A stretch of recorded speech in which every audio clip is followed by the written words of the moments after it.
guys, ito ngayon gagawa tayo ng orange juice. So ito yung gagawin natin guys. Ayan. So itatry na natin. Ito yung pang ano niya, yung pampiga. Piga natin. So lagay muna natin dito kasi yung buto niya guys, sasalain pa natin.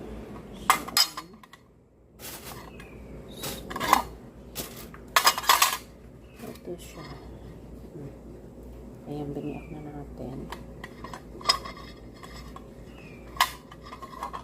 Orange juice.